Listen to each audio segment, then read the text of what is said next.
دیر قابل قدر علماء کرام او معزز و مشران و مسلمانان ورونو مونږ او تاسو یو خالص دینی او ایمانی مجلس کې جمع شوي یو. اوس دا مجالس چې کوم دی الله د هر چا ضرورت ګرځولې دی. هر څوک چې کوم دی د مجلس ته محتاج دی. زمونږ د دیوبند یو عالم تیر شوی دی شاه ابرار الحق رحمت الله علیه. څنګه چې شیخ صاحب ستاسو میلمه او ما ته هم دعوت راکړی شوی دی ستاسو د میلمستیا دپاره راغلي یو. نو شاه ابرار الحق رحمت الله علیه ته چې کوم دی چا دعوت ورکړی او داسې پروګرام ته راوستو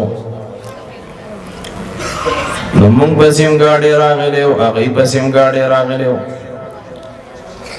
چې کله هغوی په سفر باندې روان شو نو اګاډي والا ورته ویل حضرت که ستاسو خوښه وي نو مونږ به چې کوم دی دې پمپ کې تیل واچو او بیا د هغې نه پس به چې کوم دی خپل سفر جاري وساتو. هغې ویل ټیک ده. چې کله یې ګاډۍ پمپ ته ننویستو نو هغه پمپ کې چې کوم دی یو ټینکر ولاړو چې د هغه په شا باندې زرګونه لیټره تیلو او هغه مغه پټرول پمپ ته ولاړو او د هغې نه تیل اچول. نو د نیکانو نظر ډېر جوور نظري. نو شاه ابرار الحق رحمت الله علیه هغه خپلو ملګرو ته وایي دا وګورئ د دې ټینکر په شا باندې څومره ډېر تیل پراته دي. تاسو به لیدلي دا ټینکرې د چا په شا باندې 10,000 لیټره وي، د چا باندې 20,000 وي، د چا باندې 40,000 پورې د هغې په شا باندې تیل پراتی. خو هغه لګیا و د پټرول پمپ نه په انجن کې ساچول دا تیل اچول.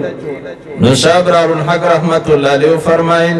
په شا باندې څومره ډېر تیل پراته دي خو د چې په انجن کې تیل نه نو ګورې دا بره تیل نشي وړی او چې کله د ده په انجن کې خپله تیل وي نو دی چې کوم دی بیا دا تیل هر ځای ته څه کولی شي دا وړی شي. نو شاه ابرار الحق رحمت الله علیه فرمایل دقسې د ایمان مجالس دي. د ایمان په مجالسو کې چې کله سړی د ایمان تیل واچي نو د هغې د وجې نه الله چې کوم دی دې سړي ته عمل په دین باندې آسان کي. لکه څنګه چې دې ډریور ته دا تیل منزل مقصود ته رسول دا به آسان شي. نو رښتیا وایي دا مجالس د هر سړي ضرورت دی که نه دی؟ مونږ تاسو ټول چې کوم دی د ایمان زیادت ته محتاج یو. مونږ تاسو ټول چې کوم دی عمل ته محتاج یو. خو عمل سړي ته هله اسانیږي چې کله د انسان دننه ایمان دا کامل وي. او د داسې مجالسو ضرورت داسې کوم دی صحابه کرامو ګڼلی دی او په داسې مجالسو باندې د الله فرشتگان فخر کوي. عبدالله ابن رواحه رضی الله تعالی عنہ صحابي دی. یو صحابي چې کوم دی د لاس نه ونیو هغه ته وایي راځه وایي دواړه به خپل منځ کې کینو او د ایمان مذاکره به وکړو. نو هغه سړی چې کوم دی ورته غوسه شو ولې وایي زه مؤمن نه یم څه. نو عبدالله ابن رواحه رضی الله تعالی عنہ د دې سړي په جواب باندې په غضب باندې شو او لاړو نبی صلی الله علیه وسلم ته تذکره وکړه. نبی صلی الله علیه وسلم فرمایل ويرحم الله ابن رواحه الله دې په ابن رواحه باندې رحم وکړي. انه لتحب المجالس التي تتباهى به الملائکه. وی عبدالله ابن رواحه باندې دی الله رحم وکړي. وی ځکه دی داسې مجالسو سره مینه کوي چې په کومو مجالسو باندې د اسمان او د ځمکې فرشتگان فخر کوي. نو الحمدلله زموږ ستاسو دا مجلس خالص ایمانی دا مجلس دی او په داسې مجالسو باندې د اسمان او د ځمکې فرشتگان دا فخر کوي. او په داسې مجالسو کې الله چې کوم دی د سړي د خولې نه داسې یو خبره وباسي چې هغه د مخکې د هدایت دپاره سبب و ذریعه وګرځي ځکه پته نه لګي چې الله بنده کله ځان ته راکاږي تاسو ګورئ قرآن کریم د موسی علیه السلام تذکره کوي موسی علیه السلام د مصر نه واپس کم د مدین نه واپس مصر ته را روانو او موسی علیه السلام سره خپل کور والام ده او د موسی علیه السلام په کور والا باندې د ماشوم د پیدایش درد شروع شو نو په داسې وخت کې د ښځې ګرمولو ته حاجت چې د دې بدن ګرمي نو موسی علیه السلام هور ولیدو نو خپل کور والا ته وی انی آنست نارا لعلی آتیکم منها بقبس او اجد علی النار هدا وی ما چې کوم دی هور ولیدو وی زه به لاړ شم طالبه د هور یو سکروټه راوړم او لارم ترې نه ورکوه ویل کېدی شي د هور سره په خوا کې څوک ناست دي د هغې نه به د لارې تپوس هم وکړو اوس موسی علیه السلام د هور په طلب کې تللی دی الله ورته وایي هور دله نه درکو ځان ته دې راکاږم نبوت دله درکوم څه دله درکوم هلکه ماشومانو خبرې مه کوئ وایي هور دله نه درکوم څه دله درکوم نبوت دله درکوم نو ګورئ موسی علیه السلام د هور دپاره تللی خو الله ځان ته راح کوسي وله ورکه دا نبوت ولا ورکو نو دا انسان پته نه لګي داسې د ایمان مجلس ته د خپل ضرورت لپاره راغلی وي خو داسې د خیر خبره په دې مجلس کې وشي الله ځان ته راکاږي جون ولا سکی دا ولا بدل کی زمون ستاسو نبی محمد صلی الله علیه وسلم په هغه وخت کې چې د هغې عمر 20 کاله او ابو بکر صدیق رضی الله تعالی عنہ د 18 کالو او دغه وخت نه د محمد رسول الله صلی الله علیه وسلم او د ابو بکر صدیق په منځ کې دوستی و نو یو ځل ابو بکر صدیق رضی الله تعالی عنہ د تجارت په غرض باندې ملک شام ته لاړو چې کله ملک شام ته لاړو نو په ملک شام کې ابو بکر صدیق رضی الله تعالی عنہ یو خوب ولیدو او دغه خوب چې کوم دی ابو بکر صدیق ډیر زیات پریشان کو چې د دې خوب بس تعبیری نو په هغه د یو لوی عالم او د عیسایانو راهبو ابو بکر صدیق رضی الله تعالی عنہ د خوب د تعبیر لعل تلاړو نو ابو بکر صدیق رضی الله عنہ تاسو کو خپل خوب بیان کو هغه راهب ورته وی ته د کوم ځای هغه ویل زه د مکه مکرمه وی خمانه دا خبر اوره مکه مکرمه کې به یو نبی پیدا کیږي یبعث نبی یو نبی برا لګل کیږي تكون وزيره في حياته وخليفته بعد مماته وی دا هغه په جنبه ته د هغه وزیری او د مرګ نه پس بس کوم دی د هغه خلیفہ باغ روایت کی راضی ابو بکر صدیق رضی اللہ عنہ دا خوب پټ کو اچھاته بیان نکو د ابو بکر صدیق رضی اللہ تعالی عنہ په دې خوب باندې 20 کال تیر شو څومره نو نبی صلی الله علیه وسلم په غار حرا کې چې په نبی صلی الله علیه وسلم باندې روبانه وحی راغه اقرا بسم ربک الذی خلق چې کله دا وحی راغه نو محمد صلی الله علیه وسلم ابو بکر صدیق لرانو یارو نو ابو بکر صدیق رضی الله تعالی عنہ ته وی ابو بکر په ما باندې د نبوت وحی شروع شو او زه الله خپل نبی وګرځولم نو ابو بکر صدیق رضی الله تعالی عنہ ورته وی مد دلیل علی ما تدعی دا کوم نبوت چې ته دعوا کې د هغه دلیل څه شی دی ما تم خیال لیکنه وی کوم نبوت چې ته د هغه دعوا کې د هغه د پاره دلیل څه شی دی نبی صلی اللہ علیہ وسلم فرمل جلال الدین سویتی رحمت اللہ علیہ فخصائص کبرا کی دا واقعی روڑی دا نبی صلی اللہ علیہ وسلم ورطوئی الرؤیا اللتی رأیت بالشام زماد نبوت دا پار دلیل ستا اغا خوب دے چی پا ملک شام کی دی دلے دے زماد نبوت دا پار سا دلیل دے دا اللہ نبی ورطوئی زماد نبوت دا پار دلیل ستا اغا خوب دے چی پا کم دے کی دلی دلے دے دا پا ملک شام کی لی دلے دے خوب سو کالا مخ کی لی دلے شل کالا مخ کی لی دلے دا اللہ نبی چی کم دے اغا خوب ورطا بیان کو نو ابو بکر صدیق رضی اللہ عنہ چی دا خبر ووری دا امت علماوی اللہ ابو بکر زان تراح کو لکا سنگے چی موسیٰ علیہ السلام زان تا سکڑیو دا راح کریو نو دا ایمان پا مجالسو کی پتہ نلگی چی پا کم وقت کی دا انسان اللہ زان تا سکئی دا راکاگی او اللہ دی چکل زان تا راکاگی نو بیا با دا اللہ شی بیا با دا مخلوق نی او دویم نمبر چکم دے پا دا ایمان پا مجالسو کی انسان تا خیر ملاویگی دا ایمان پا مجالسو کی انسان تا خیر ملاویگی او لوی خیر داد دے چی مونگ او تا سنا صحیح انسانان جوڑ شی او صحیح انسان اگا کستا ویلے کی گی چا اگا کی دا مشرم ادبی او اگا کی دا علموم ادبی نبیا دا انسان نا صحیح انسان جوڑی گی یوزل نبی صلی اللہ علیہ وسلم ناستو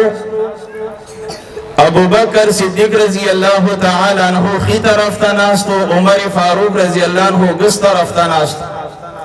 نو پدی کے عباس رضی اللہ تعالی عنہ دا بہر نا تشریف روڑو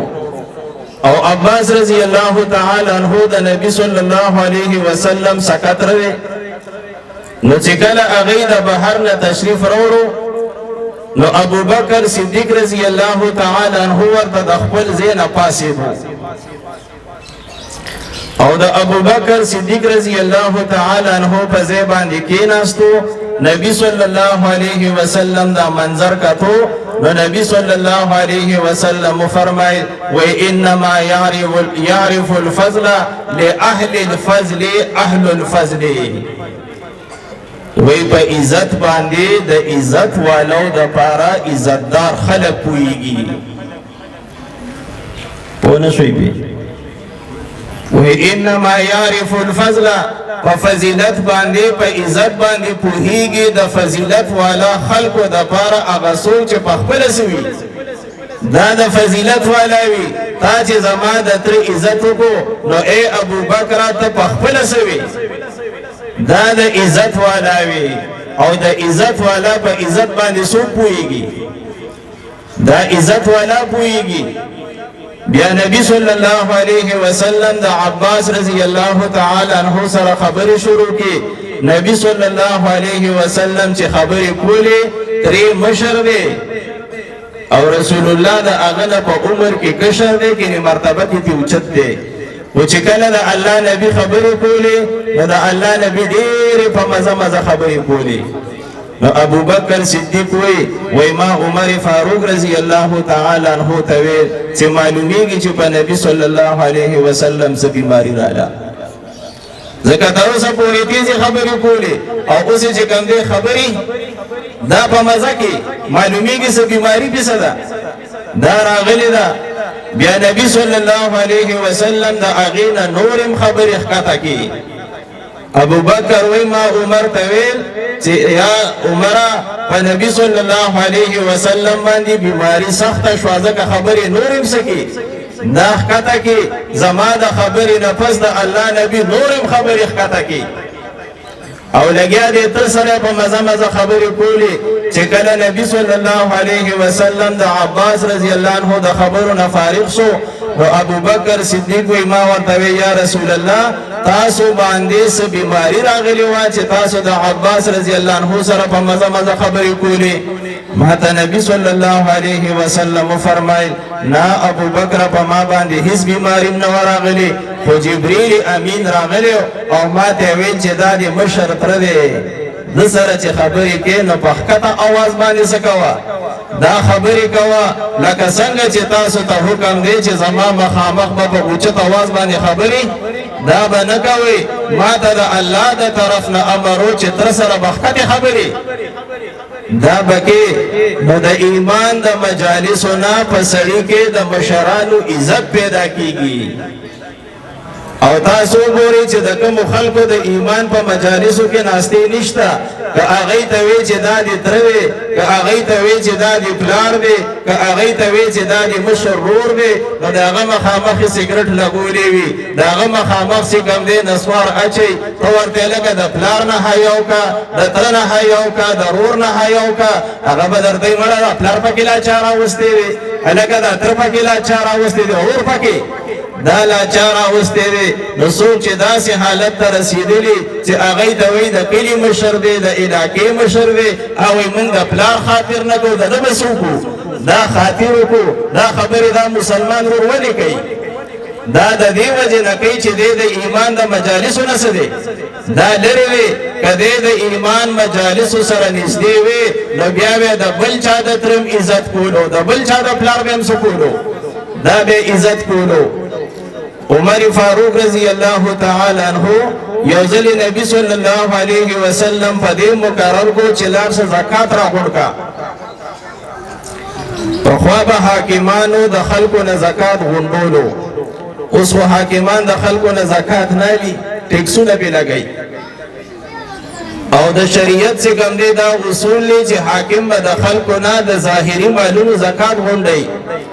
نو عمر فاروق رضی الله تعالی عنہ لاړو د الله شان ته ګوراړو به ور سره لار کې عباس رضی الله تعالی عنہ ملو شو عمر فاروق رضی الله تعالی عنہ ورته وی عباس مال زکات راکا نو عباس رضی الله عنه ورته غوسه شو او ډېر زیات خبرې ورته وکړي عمر فاروق رضی الله تعالی عنه ورته وی ولولا الله ومنزلتك من رسول الله لقلت لك كيت وكيت وی کچرته د الله نه یره نه وي او استاد نبی صلی الله علیه وسلم سره رشتہ نه وي نو څنګه خبرې چې تا ماته وکړي داسې خبرې به در تمام کړي وي نو عمر فاروق رضی الله عنه د غید اخوان روان شو لاره کې ور سره علي شیر خدا ملو شو هغه ته وای ما ته عباس داسې خبرې وکي ویل راځه چې نبی صلی الله علیه وسلم تلاړ شو چې کله نبی صلی الله علیه وسلم تلاړ عمر فاروق ورته وای یا رسول الله ما ته عباس رضی الله عنه داسې خبرې وکي نبی صلی الله علیه وسلم فرمایل وای تا د عباس عزت کو الله دې ستا عزت وکړي چا عزت ته وکړو وای تا د عباس عزت وکړو الله دې ستاسو وکړي دا دې عزت وکړي او بیا ورته وای عمر وای د سړي تر چې کوم دی دا د پلار برابر وي د سړي تر دا د چا برابري دا د پلار برابري چې کله د ایمان په مجلس کې ناشته وي او سړی د ایمان په مجلس کې کینی د خپل پلار نه د پردي سړي بیا سکے دا عزت کوي او کله چې سړی د ایمان په مجالسو کې نه کینی نو ما درته عرض کو سړی د خپل پلار عزت نه کوي د خپل مور عزت نه کوي د خپل خور عزت نه کوي د پردي سپینګری سره کوي دا عزت نه کوي نو موږ وی دا د ایمان مجالس د دې وجه نه ضروری دي چې زموږ تاسو په ځړه کې د سپینګیرو احترام راشي اچھا زموږ تاسو په ځړه کې د سپینګیرو سره راشي دا احترام راشي چې دا چا احترام الله کوي دا هغه احترام مونږ ولې ونکو او دا چا عزت چې الله خپل عزت ګرځولې مونږ هغه عزت ولې ونکو خدا خبرې په داسې مجالسو کې زده کېږي او چې داسې مجالسو کې د چا ناستني هغه د سپینګیري په عزت باندې نه پوهېږي هغه د عالم په قدر باندې دا نه پوهېږي نو زمونږ د دې مجالسو مقصد دا دی چې مونږ او تاسو د سپینګیرو عزت وکړو او مونږ او تاسو د علماو عزت وکړو انشاءالله کوو به که نه چې د علماو څوک دا عزت وکړو اوله که د علماو عزت چې کوم دی دا ګورې د الله عزت دی حدیث کې راځي نبی صلی الله علیه وسلم فرمای د الله د عزت نه دا خبره ده چې سړی د سپینګیری مسلمان عزت وکړي د الله د عزت نه دا خبره ده چې سړی د حافظ او د عالم د قرآن عزت وکړي او د الله د عزت نه دا خبره ده چې سړی د انصاف والا بادشاہ عزت وکړي نو د دریو کسو عزت د چا عزت دی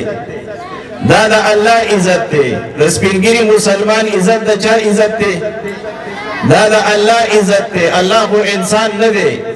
خو نقل کفر نه باشد اسی درته مفروضه وي الله دې نه کافر کوي او الله دې نه ګناهګاري خو کداغه الله د انسان په شکل باندې زمکه ترالو او مونږ ته ویل چې زس پینګری استاسو الله یما تاسو به عزت کوي کی عزت به کوي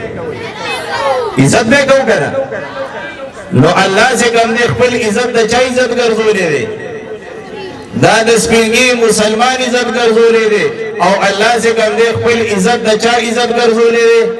دا د عالم او د حافظ عزت ګرځولې دي او الله خپل عزت د انصاف والا بادشاہ څخه کړی دی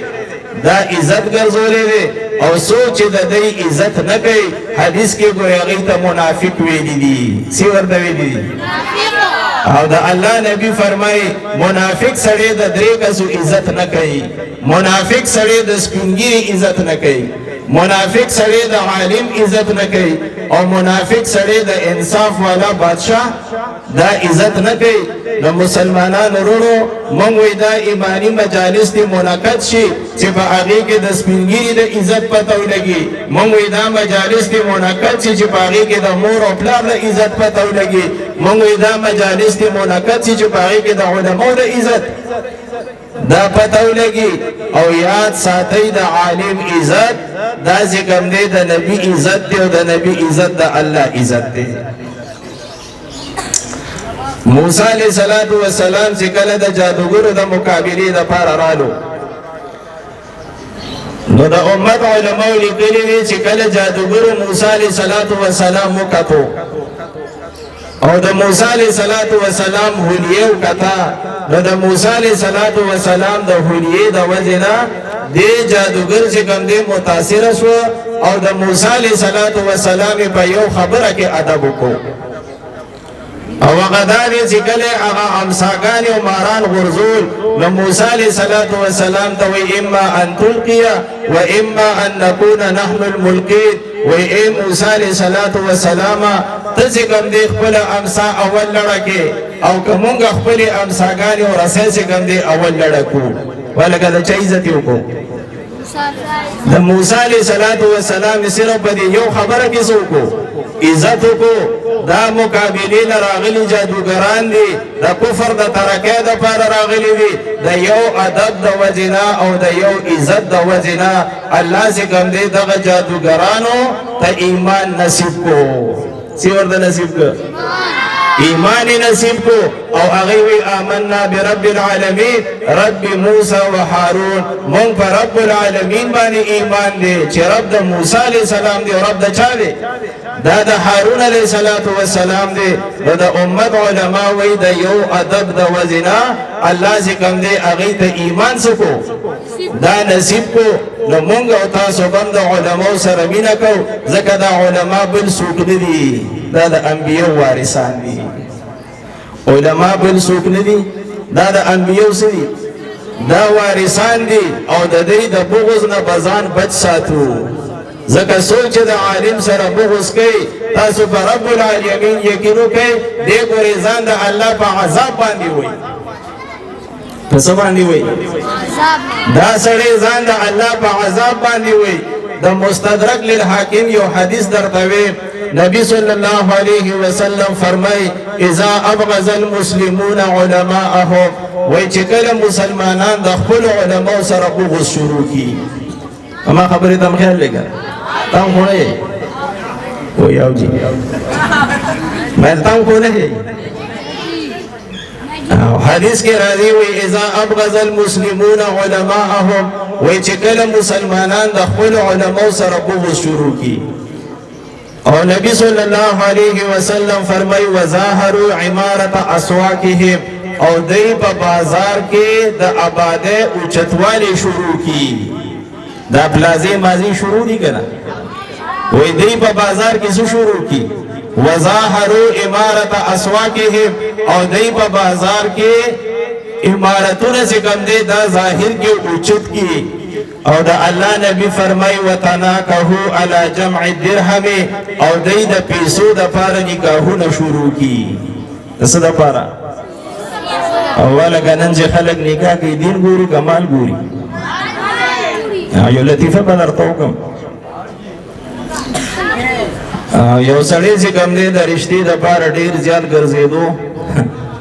مناسب رشتې خو ډېرې دي خو هغه ته نه ملاوېده نو بیا چې کوم دی ضرورت رشتې والا لاړو چاله ضرورت رشتې والا لاړو هغې سره چې کوم دی خپل فیس جمع کو هغې ورته ویل داسې مخکې لاړ شه بس دغلته کمرې دي تا ته به ستا د خواهش مطابق رشته میلو شي هغه چې کله د هغه ځای نه روان شو هغه حال ته ننوتو نو هغه حال کې چې کوم دی دوه دروازې وي په یو دروازه باندې لیکلي چې تعلیم یافته ده او په بله باندې لیکلي چې دا بې تعلیمه ده یو تعلیم یافته ده او بله څه ده دا بې تعلیمه ده نو هغه چې کوم دی هغه تعلیم یافته والا دروازه څه کا دا کولو که چې بې تعلیمه جینۍ خو نه کوم کومه جینۍ به کوم تعلیم یافته جینۍ به کوم بیا چې کله حال ته ننوتو په هغې کې دوه دروازې نورې وي په یو باندې لیکلي وایي دا مالداره ده او دا بله غریبه ده تعلیم یافته خو دواړه دي خو یو څه ده مالداره ده او بله څه ده دا غریبه ده د ویل په غریبه باندې څه کوم د مالدارې دروازې څه کا دا کولو کا چې په دویمه دروازه باندې ننوتو وایي مخې ته بیا دوه دروازې وي په یو باندې لیکلي چې دا توره ده او دا بله سپینه ده الحمدلله ویل دا یو توره ده او بله څه ده دا سپینه ده سړی چې کوم دی ویل که مالداره ده او توره وي نو څه پې کوم سپینه ولې نه کوم د سپینې دروازې څه کا دا کولو کا وایي مخامخ چې کوم دی یو غاټه شیشه لګېدلې وه او په هغې باندې لیکلي ویل په دې شیشه کې خپل مخ هم وګوره ښه څه پکې وګوره خپل مخ هم وګوره چې ته څه شې چې په پردو اولاد کې دومره چختې څه کې دا لټې خو به هر حال دا لطیفه مې درته دې دپاره وکړه چې خلک څه پسې ګرځي نکاح چې کوي نو څه سره کوي دولت سره کوي ښځې سره نکاح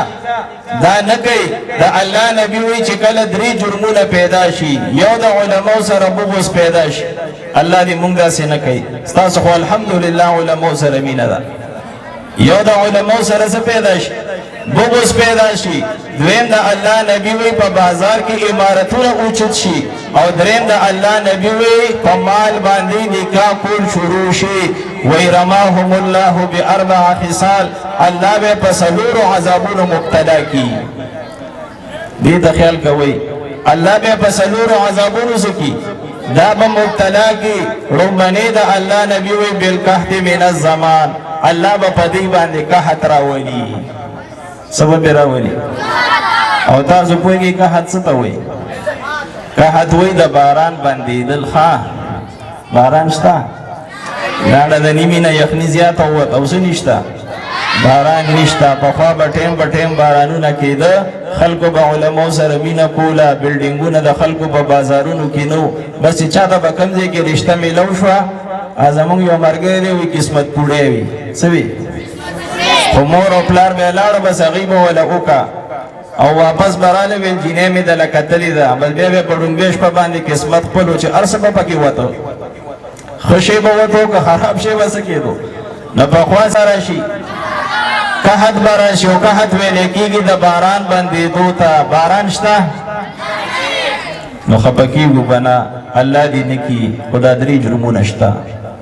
زه نه یم چې ستاسو علماو سره بغض دی که علماو سره هم بغض وي دې مجلس ته به نه راتلی الحمدلله علماو سره خو بغض شته مینه شته خطا شوم سم شته الحمدلله علماو سره هم څه شته دا مینه شته که دا دوه خبرې وي په هغې کې هم کمې وکوئ نو یو د الله نبی وی الله به قحط باندې مبتلا کی او دویم د الله نبی وی والجور من السلطان د بادشاہ د طرف نه به په دې باندې ظلمونه شروع شي د چا د طرف نه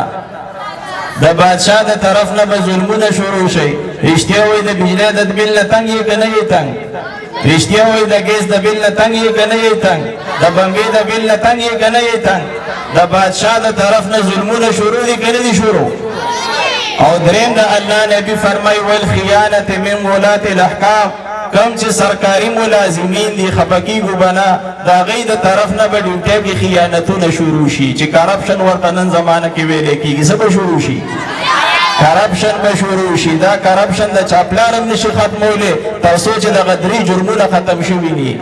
او څلور دوی سره مینه وکړو دا خو هسې هم چېرته روان دي جنت ته روان دي او چې د دوی لاس مونږ نیولې دی به مونږ چېرته بوځي جنت ته به بوځي نو چا سره به مینه کوو علماء سره به دا به مینه کوو یو اخیري کیسه درته کوم مالک بن دینار رحمت الله علیه مشهور عالم د دې امت تیر شوی دی لوی ولی الله نو مالک بن دینار رحمت الله علیه چې کوم دی په زمانه کې یو دهری پیدا شو او دهری هغه کس ته ویل کېږي چې د الله د ذات منکري نو هر وخت بعد مالک بن دینار رحمت الله علیه هغه سره بحثونه کېده خو هغه بس په دې نه خبره باندې و چې یو مسله دې نه منم زه د الله وجود نه منم نو چې مالک بن دینار رحمت الله علیه په دلایلو باندې ستړی شو او هغه سړی په نه منلو باندې نه ستړی کېدو مالک بن دینار رحمت الله علیه ویل خرازه یو کار کو تم ځان په حق ګڼې او زم ځان په حق ګڼم نو داسې کار به وکړو چې دواړه به یو بل سره لاس ونیسو او دا لاس چې کوم دی دا به په هور کې کېږدو چې د چا لاس وسوځېدو هغه به ناحق وي او چې د چا لاس ونه سوځېدو هغه به په حق باندې وي دهری ورته ویل ټیک ده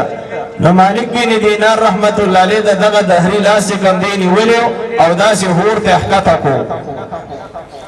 اوس دواړه لاسونه چې کوم دی په هور کې دي نه د مالک بن دینار رحمت الله علیه لاس سوځي او نه چې کوم دی د دهری لاس سوځي نو مالک بن دینار رحمت الله علیه سوچ کې چې یا الله زه خو ستا د ذات دپاره لګیم جنګ کوم او دا سړی چې کوم دی ستا د ذات دشمن دی ته دی چې مني دیم نه یا الله که زما لاس نه سیځي خو ټیک ده خو یا الله د دې کافر لاس ولې نه سیځي چې په دې میدان باندې پته ولګي چې څوک په حق دی څوک دا په ناحق دی تاسو په رب یقینو کې د امت علماو لیکلي دي یو غیبي اواز چې کوم دی په مالک بن دینار باندې وشو وایي ای مالک بن دیناره د هغه چا لاس څنګه اوسېدم چا چې خپل لاس زما د دوست په لاس کې ورکړی دی د هغه چا لاس څنګه اوسېدم چا چې خپل لاس زما د دوست په لاس کې څه کړی دی دا ورکړی دی نو مونږ او تاسو خپل لاسونه د دې علماو په لاس کې سکو دا ورکو انشاءالله دی به مونږ تاسو ته ایمان مخی انشاءالله دی به مونږ تاسو ته ادب مخی او انشاءالله دی به مونږ تاسو ته علم مخی دا وګورئ ستاسو بچی دي څنګه د ګلانو په شانتې نست او خفه کېږو به نه اوس که دا ماشومان په سکول کې وي نو ګورئ علما په خپل عزتدار دي الحمدلله ستاسو بچو ته په سر باندې عزت تاجونه په سر که نه انشاءالله څنګه چې دلته د عزت تاج دی دا د روز محشر هم د عزت څه دی دا تاج دی او ګورئ مونږ ورته په سر باندې تاجونه په سر که او سکول والا ته د کمیس او پرتوګ مو ویستو د خان دیمه بچې د حقایق دي سیو کته مونږ غوښتل لباس ور سره اسیم دی خو مونږ ورته په سر باندې څه په سر که د عزت دستارم په سر کو مونږ چې بچې نورم څه شي دا عزتدار شي ولکه هغې مونږ له بچي عزتدار که که بچي راله بېعزته که بېعزت یې که ځکه زمونږ د بچي نه چې کوم دی کمیس پرتوب دا لرې کو چې په لاره زما بچې رواني حیا خو یې حیا خو د سړي په کمیس باندې وي نو علما عزتدار دي الحمدلله ستاسو د بچو نه څه جوړ که عزتدار جوړ که او دا عزت یوازې د دې بچو نه دی دا عزت د والدین هم دی انشاءالله میدان محشر کې داسې تاجونه به الله تاسو ته هم په سرئ چې څوک په دې باندې خوشحالېږي چې زما بچي د دې قیامت کې تاج په سر شي او ما ته د تاج په سر شي نو شیخ صاحب هم تاسو ته وویل او زه هم درته ویم چې خپلو بچو نه قرآن خوان جوړ کوي او دا بچې به سبا له تا ته پلار هم وایي مور ته به مور وایي رور ته به رور وایي دی به معاشره کې یو عزتداره ژوند څه کوي دا بتیری او که مونږ د بچی نه عالم جوړ نکو حافظ جوړ نکو د قرآن پویم جوړ نکو نو الله دې نکي چې زمونږ د معاشره داسې کم دی خراب نشي اسیم خرابېږي ورځ تر ورځې کېږي دا خرابېږي چې مزیده دا خراب نشي الله دې په دې څو خبرو مو تاسو ته د عمل کولو توفیق راکړي واخر دعوانا الحمد لله رب العالمین الله دې ستاسو ډېر عزت وکړي